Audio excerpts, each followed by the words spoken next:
Hey friends, I'm driving solo for a special episode.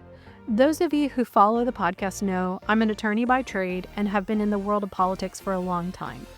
So when news broke this morning on arguably the biggest Formula One story of the year, the departure of Christian Horner from Red Bull Racing after an unprecedented 20-year tenure as team principal, I could not resist the opportunity to analyze the situation. This isn't just another driver change or technical regulation update. This is the end of an era in Formula One leadership. And for our audience of business professionals and entrepreneurs, it offers fascinating insights into corporate governance, succession planning, and the challenges of managing high-performance organizations under pressure. Before we dive in, I want to acknowledge that we're discussing a developing situation. My analysis reflects the information available as of this recording and represents my perspective as an outside observer of F1's business dynamics. The full implications of this move will unfold over time. Christian Horner, a business legacy, the foundation builder. To understand the magnitude of this change, we need to appreciate what Christian Horner built over 2 decades. When Red Bull Racing entered Formula One in 2005, Horner, at just 31 years old, became the sport's youngest team principal. He wasn't inheriting a winning operation. He was tasked with building one from scratch. The track record. The numbers speak for themselves. 20 years as team principal, unprecedented tenure in modern F1. 8 drivers' championships, 4 with Sebastian Vettel, 4 with Max Verstappen. 6 constructors' championships. Transformation of Red Bull from newcomers to the sport's most successful team of the last 15 years.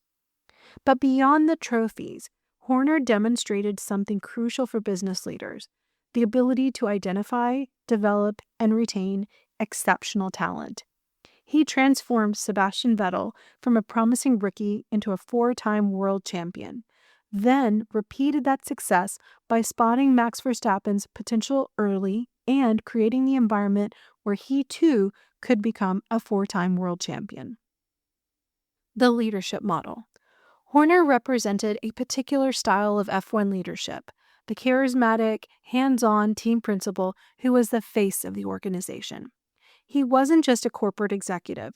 He was deeply involved in technical decisions, driver psychology, and strategic planning.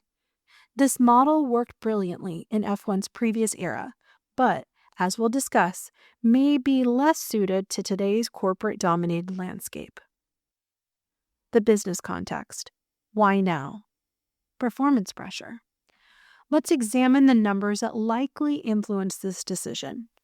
Red Bull sits 4th in the Constructors' Championship with 172 points. They trail leaders McLaren by 288 points, a staggering gap. This time last year, they had scored significantly more points than their current tally. And they've won just 4 of the last 26 races. In any performance-driven organization, these metrics would trigger serious strategic review. For a team accustomed to dominance, this represents an unacceptable decline.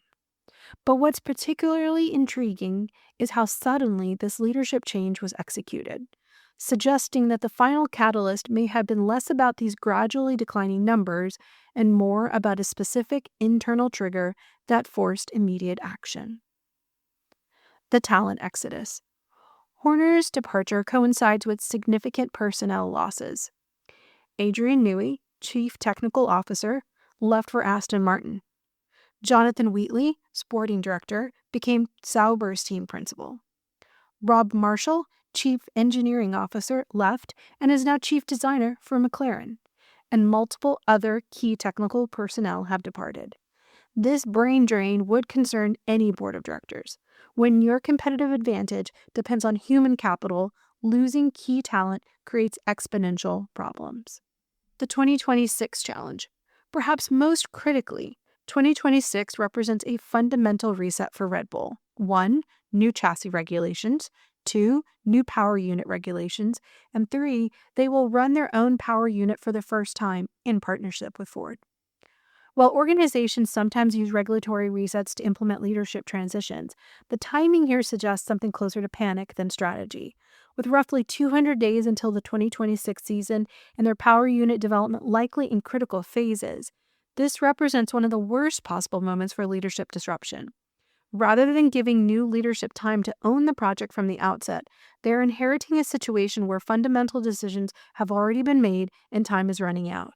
This feels less like strategic planning and more like a fear-induced decision that could jeopardize their most important technical project. The changing nature of F1 leadership, from entrepreneurs to corporate executives. What we're witnessing reflects a broader shift in Formula One governance. The sport has evolved from being dominated by passionate individuals, think Frank Williams, Ron Dennis, Eddie Jordan, to being controlled by corporate entities and shareholders. The cost cap era. The introduction of budget caps has fundamentally changed team management. Success now depends less on having the biggest budget and on more operational efficiency, resource allocation, and strategic decision-making. This favors corporate management approaches over the more intuitive, relationship-driven leadership style that characterized previous eras. Shareholder expectations. Red Bull's ownership structure has evolved. Following Dietrich Mateschitz' passing, the team operates under a more traditional corporate governance model with boards, shareholders, and institutional accountability. This environment may be less tolerant of the personality-driven leadership that previously defined Formula One. Succession planning and Laurent Mekies, the internal promotion. Red Bull's choice of Laurent Mekies as Horner's replacement appears to reflect the limitations of their available options and a preference for more manageable leadership. While Mekies has led Racing Bull since 2024, managing a midfield team with modest expectations is fundamentally different from running a championship contending operation under intense global scrutiny. This feels less like strategic succession planning based on proven capability and more like promoting the most viable internal candidate, someone who understands Red Bull systems but hasn't demonstrated the autonomous decision-making or institutional authority that characterized Horner's 2-decade tenure. The selection may reflect the board's desire for a team principal who operates within tighter organizational constraints rather than the independent leadership model that previously defined that role. Mekies' credentials. Mekies has a proven track record at Racing Bulls, improving their competitive position. He has previous experience at Ferrari and the FIA. He has an understanding of Red Bull's corporate culture and technical philosophy, and he has relational capital with senior management. While Red Bull clearly had internal options available and Mekies represents a capable candidate, this feels more like crisis management than strategic succession planning. Having an internal option available doesn't explain why they pulled the trigger on this transition now, rather than at a more strategic moment. The real question isn't whether they had viable options, but what internal pressure forced them to make this change at such a critical moment, with just 200 days to the biggest technical challenge in the team's history. The timing suggests less about careful planning and more about responding to immediate pressures that force their hand, creating a situation where even capable leadership may struggle to succeed given the circumstances and constraints they're inheriting. The risk management perspective. From a risk management standpoint, promoting from within does offer certain advantages in normal circumstances. Cultural continuity within the organization, existing relationships with technical staff, understanding of current projects and challenges, and reduced integration time compared to external hires. However, these advantages assume you have the luxury of proper transition timing. When leadership changes are forced by crisis rather than planned strategically, even these benefits can be limited. Cultural continuity matters less when the culture itself is fractured by internal conflict. Existing relationships can become liabilities if they're associated with competing factions. Understanding current projects is valuable, but managing them under extreme time pressure while establishing new authority is an entirely different challenge. Most critically, the reduced integration time that normally comes with internal promotion gets overshadowed by the accelerated timeline Mekis faces. He needs to establish leadership credibility, stabilize team morale, and execute critical technical decisions with no grace period for adjustment. Strategic implications. Number 1. Driver and personnel continuity.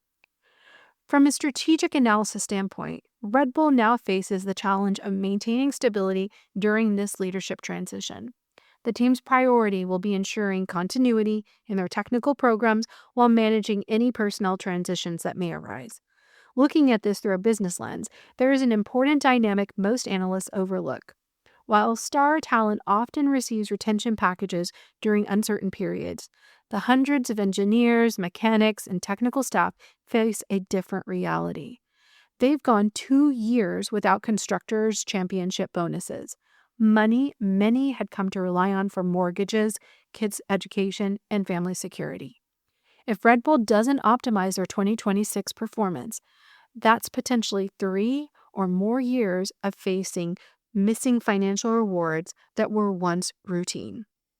This creates a morale challenge that new leadership will need to navigate carefully, ensuring all team members feel valued and secure during the transition period. Number 2, team morale and performance. Horner's transition occurs at a critical time. 200 days, give or take, until the 2026 season opener in Australia, not to mention preseason testing, and the 2026 power unit development is likely reaching crucial phases. Leadership transitions in high-performance environments always risk productivity loss. The next few months will be critical for maintaining technical momentum. And here's what I suspect is happening inside Red Bull right now. You have 3 camps. Those loyal to Horner who feel betrayed by his dismissal, those who supported the change and see it as necessary, and the largest group, those who just want stability and the resources to do their jobs. But there's another layer most people aren't considering, the timing of this announcement. It's a much-needed break in the season. The team members should be home with their families recharging. Instead, they're fielding calls from headhunters, having difficult conversations with spouses about job security, and making life-changing career decisions when they should be decompressing. The danger isn't immediate collapse. It's the slow erosion of the collaborative culture that made Red Bull special. When people start questioning leadership decisions and protecting their own positions instead of taking risk for team success, performance suffers gradually, then subtly. Number 3, Red Bull's corporate strategy. This change signals Red Bull's evolution from a personality-driven organization to a more traditionally managed corporation. This could improve institutional decision-making processes, reduce dependency on individual leaders, enhance long-term strategic planning, and create more predictable corporate governance. But here's my concern, and this is where my legal and political background gives me a different perspective. When you remove strong individual leadership during a crisis period, you often create a power vacuum that takes time to fill. Red Bull now faces what I would call the successor's dilemma. Mekis inherits all of Horner's responsibility, but none of his accumulated political capital. Every decision will be questioned, every relationship will need rebuilding, and every external negotiation starts from zero. That's expensive in terms of both time and competitive position. Looking forward, the immediate challenges. Laurent Mekis faces several immediate priorities: stabilizing team morale during this transition, maintaining technical development momentum, managing stakeholder relationships, drivers, sponsors, media, and preparing for the 2026 regulatory changes. The long-term strategic questions. From a strategic analysis standpoint, here's what I see the real challenges are ahead. Can they maintain competitive edge under corporate management? This isn't just about leadership style, it's about decision-making speed. F1 moves fast, and corporate consensus building often moves slowly. When Horner needed to make a strategic call, he made it. Now you've got board consultations, stakeholder management, and institutional risk assessment. That friction costs time, and in F1, time is everything. Will this model attract top talent? The best engineers and strategists often want to work for visionary leaders, not management committees. Adrian Newey didn't leave for Aston Martin's corporate structure. He left for Lawrence Stroll's personal commitment and vision. If Red Bull becomes another corporate entity, do they lose their ability to attract mavericks and risk takers who create breakthrough innovations? The 2026 Power Unit Project.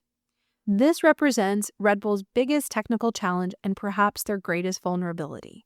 They're betting their entire competitive future on a power unit they're developing with Ford, a massive gamble that could either secure their position or relegate them to midfield status in F1's next regulatory era. Rather than having the opportunity to shape this project from the outset, new leadership is inheriting critical decisions already made, development paths already chosen, and a timeline that offers little room for course correction. If the project encounters problems or requires strategic pivots, Mekies lacks both the institutional knowledge of how decisions were made and the political capital to make dramatic changes. This isn't an opportunity to own the project. It's inheriting responsibility for outcomes largely determined by others, with all the risk and none of the foundational control. My prediction: Red Bull faces 18 to 24 months of competitive vulnerability while they rebuild their organizational coherence. Whether they emerge stronger or permanently weakened depends entirely on execution during this transition period. Industry implications. This change may signal broader transformation in F1 team management, with other organizations potentially following similar corporate governance models. Personal reflections on Christian Horner's legacy. The entrepreneurial spirit. Whatever the circumstances of his departure, Horner's contribution to Formula One is undeniable. He built an organization that consistently delivered results under pressure, identified and developed exceptional talent, and created a winning culture that lasted 2 decades. Reading between the lines. But here's what I see from a strategic perspective. The timing of his departure, 3 days after Silverstone, nearly midsummer break, reveals the contradictory nature of this decision. Internal pressures reached a breaking point where leadership felt compelled to act, regardless of the strategic implications for their 2026 challenges. Whatever internal crisis forced this decision took precedence over the obvious risk of disrupting leadership during their most critical technical period, indicating that immediate pressures outweighed long-term strategic considerations. They're removing experienced leadership precisely when institutional knowledge and continuity would be most valuable for navigating 2026 challenges, forcing a leadership change at the worst possible moment for their preparation. The fact that Red Bull had Laurent Mekies ready to step in immediately tells me succession planning was already in place. But that raises an intriguing question. What triggered the decision to execute this transition now? While the planning may have been methodical, the timing suggests something specific forced their hand, whether that was an internal ultimatum, stakeholder pressure, or a strategic deadline that required immediate action. For someone who has navigated F1's political waters for 2 decades, Christian Horner being caught off guard suggests the final trigger came from an unexpected direction or with unexpected urgency. The power dynamics at play. Looking at this through a business lens, what fascinates me is the internal governance evolution that must have preceded this. After Matish's passing, Red Bull's power structure fundamentally shifted. Where you once had a single decision maker who could balance competing interests, you now have multiple stakeholders with different priorities and a more traditional board structure. This governance transition created what could only be described as an internal struggle that had real costs for the organization and its people. When you have competing power centers and unclear authority structures, it inevitably creates factions, uncertainty, and collateral damage throughout the organization. The declining competitive results we've seen aren't just about car performance, they reflect an organization under internal stress. The real tragedy is the impact on the hundreds of dedicated professionals who form the backbone of this team.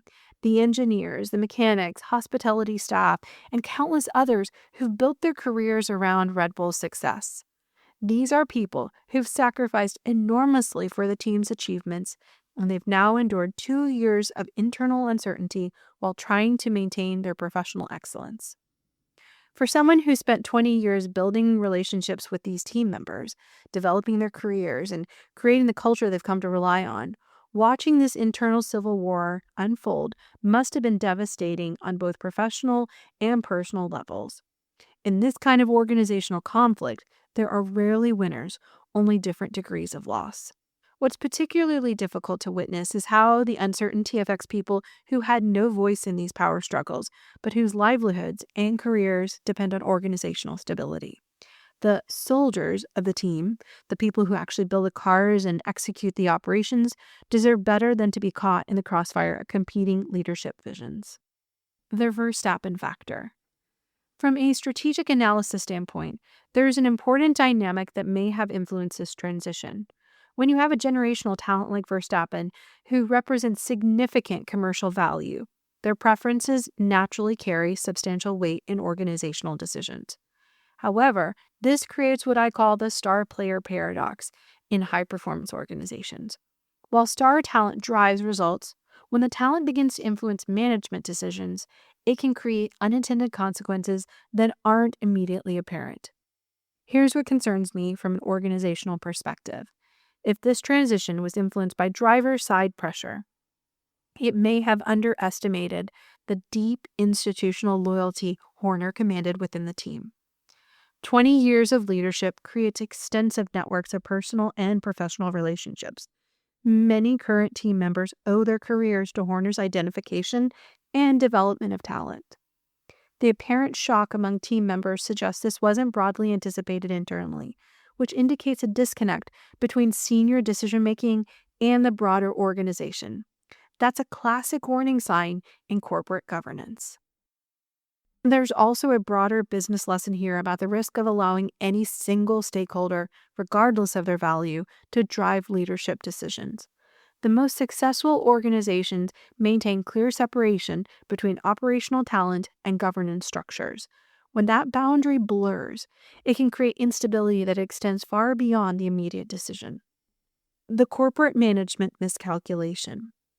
This situation exemplifies a classic error in corporate management, underestimating the value of personality-driven leadership in favor of a more traditional corporate structure. Boards often view strong individual leaders as a risk to be managed rather than assets to be leveraged. But in high-performance environments like Formula One, the personal leadership often provides the cultural glue that holds organizations together under pressure. When you remove that without fully understanding its organizational value, you risk discovering too late what you've lost. The erosion of leadership authority. There's another dimension to this situation that's worth examining from an organizational development perspective. Over 20 years, it's natural for an organization to take exceptional leadership for granted. When someone consistently delivers results, their contributions can become invisible to decision makers who didn't witness the foundation building years. Consider this. In 2 decades as team principal, Horner has never missed a race. That level of personal commitment and presence is extraordinary in any industry, but particularly in one that demands global travel and intense pressure. This sets a powerful example for the entire organization about dedication and accountability. But here's what often happens in high-performance organizations. When leaders consistently exceed expectations, those achievements become the new baseline rather than being recognized as exceptional performance. The sacrifices required to maintain that standard, the personal toll, the family impact, the relentless travel schedule, become invisible to stakeholders focused on quarterly results. The allegation context. As a woman working in corporate, legal, and political environments, I feel compelled to address the allegations that have surrounded the situation with the seriousness they deserve.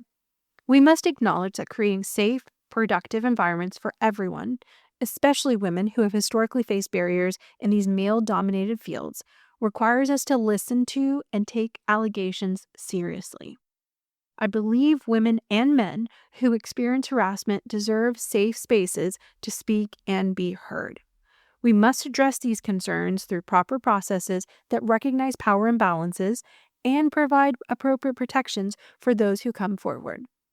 At the same time, I believe in due process and the principle that allegations require thorough investigation before final determinations can be made.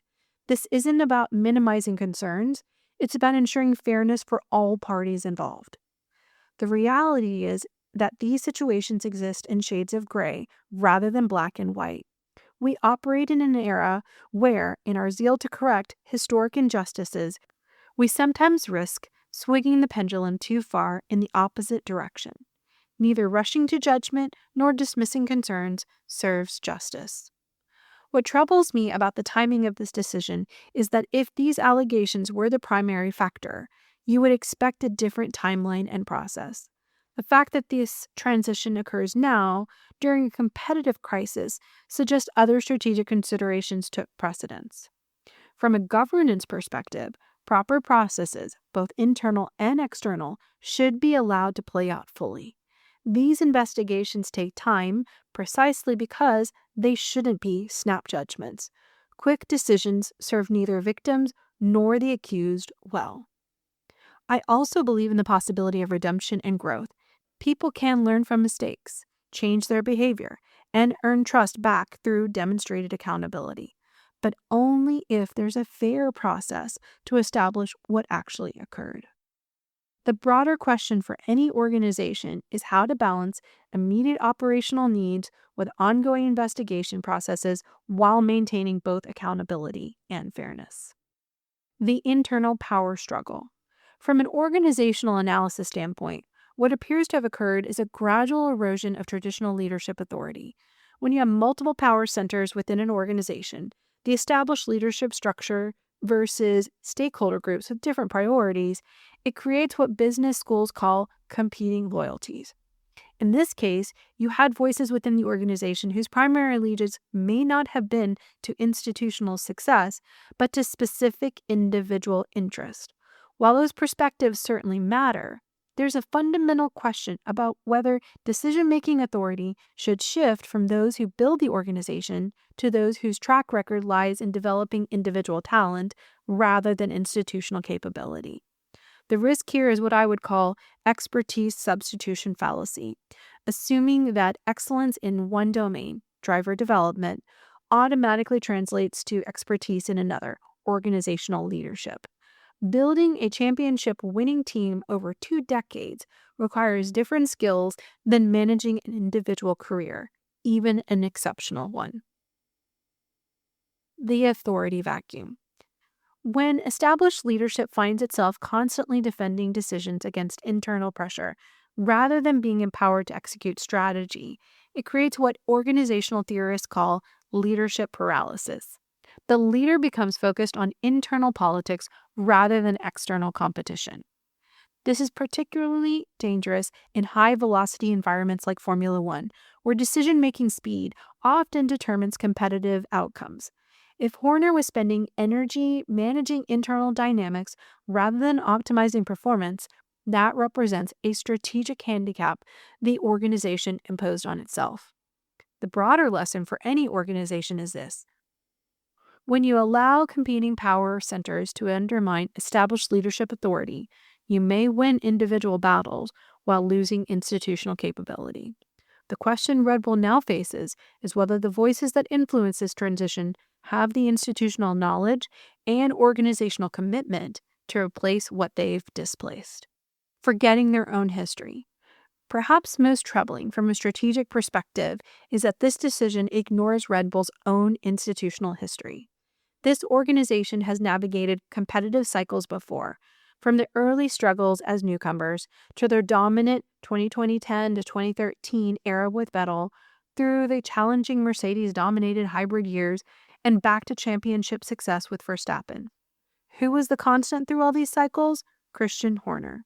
He guided the team through their initial growing pains, built the culture that developed 4 consecutive championships, maintained organizational cohesion during the lean years when Mercedes dominated, and then orchestrated their return to the top.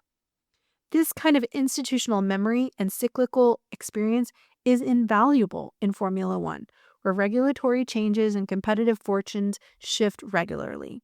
Horner had demonstrated the exact capability Red Bull needs now, the ability to rebuild and adapt when faced with competitive challenges. But here's what's particularly concerning for an organizational standpoint. The voices that may have influenced this decision lack that institutional perspective. Their focus appears to be on immediate circumstances rather than long-term organizational capability. When your primary concern is individual success rather than institutional resilience, you may not value the very experience that could guide you through difficult periods. Red Bull may have just discarded their greatest asset for navigating competitive downturns, the leader who had successfully done it before. That's not just a personnel decision. It's a strategic miscalculation that could define their competitive position for years to come. Christian's institutional fingerprints. What makes this decision even more strategically questionable is the extent to which Horner's leadership is embedded throughout Red Bull's current operations. He's not just the public face of the team. He's been the architect of their technical direction, including spearheading the critical Red Bull power unit project that will define their 2026 competitiveness. Over 20 years, Horner's strategic vision and relationships have become woven into every aspect of the organization, from technical partnerships to talent development pipelines to sponsorship relationships. You can't simply replace that institutional knowledge overnight, especially when facing the biggest technical challenge in the team's history. The human cost. Here's what most commentators won't address because they're focused on the corporate drama. This team has a culture built on winning, and winning comes with financial rewards that people plan their lives around. For 2 years running, Red Bull hasn't won the Constructors' Championship. That means hundreds of team members, not the drivers, not the executives, but the engineers and mechanics who build these cars, have missed out on substantial bonus payments. These aren't just nice-to-have extras. In high-cost areas around Milton Keynes, many team members structure their finances expecting those championship bonuses. Missing them for 2 years creates real personal financial pressure. Now, with uncertainty about 2026 and potentially missing bonuses for a third or fourth year, you're looking at talented people who might need to make difficult career decisions not based on loyalty or passion, but on basic financial necessity. This is the kind of organizational stress that creates talent flight, and it's happening while the team needs maximum stability for their biggest technical challenge ever. The human element and racer's advantage. In our data-driven business world, it's worth remembering that Horner succeeded partly because he understood the human elements of high-performance organizations. Driver psychology, team dynamics, and the intangible factors that separate good teams from great ones. Here's something that might get overlooked. Horner was a racer himself. That experience gave him an intuitive understanding of driver psychology and race dynamics that pure technical minds or corporate executives often lack. When drivers like Vettel and Verstappen talk about feeling the car or needing specific feedback, Horner could translate between the human element and the engineering data. This is why I worry about Red Bull's future. You can hire brilliant engineers and sharp executives, but that bridge between human intuition and technical precision, that's rare. And in a sport where marginal gains often come from understanding what drivers need but can't articulate, losing that capability could be more damaging than people realize. The broader implications. This departure reflects F1's ongoing evolution toward more corporate motorsport structures. The era of charismatic, all-powerful team principals, your Frank Williams and Ron Dennis types, is ending. What we're getting instead is professional management structures that look more like traditional corporations. That's not necessarily bad, but it changes the DNA of the sport. The question is whether F1's unique magic can survive this corporatization, or whether we're trading personality and instinct for efficiency and predictability. The next chapter. For someone of Horner's experience and track record, this departure likely represents a new beginning rather than an ending. The motorsport industry needs experienced leaders, and his expertise in building winning organizations will be valuable wherever he lands. If I were advising someone in Horner's position, I'd recommend taking time to regroup and consider the next chapter. 20 years of intense, high-pressure leadership takes a toll. But given his track record and the respect he commands in the paddock, opportunities will emerge. Whether that's with another F1 team, a broader motorsport role, or even outside the sport entirely, his skill set is rare and valuable. The smart play might be to let this situation settle, maintain relationships, and position strategically for whatever the next phase looks like. In my experience, the best comebacks are often the most patient ones. The questions that remain. As this situation develops, there are several critical questions that will determine whether this transition ultimately strengthens or weakens Red Bull. How will Red Bull maintain their external relationships and influence? Horner spent 20 years building credibility with media, sponsors, and F1 governance. Those relationships don't automatically transfer to new leadership. Can Mekis establish the same level of trust and influence, or will Red Bull find themselves with diminished voice in important industry conversations? What happens if the succession plan doesn't work? Organizations often focus on Plan A without adequately preparing for Plan B. If Mekis struggles with the pressure or doesn't deliver the expected results, does Red Bull have other internal candidates ready, or would they face the even more disruptive prospect of external recruitment during their most critical period? What are the broader financial implications of this transition? Beyond performance-related prize money and bonuses, how will sponsor confidence be affected? Will renewal negotiations become more challenging? And if legal proceedings continue, what additional cost and distractions will that create during an already challenging period? These aren't questions with immediate answers, but they represent the key factors that will determine whether Red Bull emerges from this transition stronger or finds itself facing a longer competitive decline than anyone anticipates. Conclusion. Christian Horner's departure from Red Bull Racing marks the end of one of Formula One's most successful leadership tenures. For business professionals, it offers valuable lessons about succession planning, performance management, and the evolution of organizational leadership models. The true measure of any leader's legacy isn't just what they achieved during their tenure, but whether the organization they built can continue to succeed without them. Over the coming months, we'll discover whether Red Bull Racing can maintain their competitive edge under new leadership, or whether Horner's departure signals the end of their era of dominance. What's certain is that Formula One, like all high-stakes industries, continues to evolve beyond simple performance-driven meritocracy.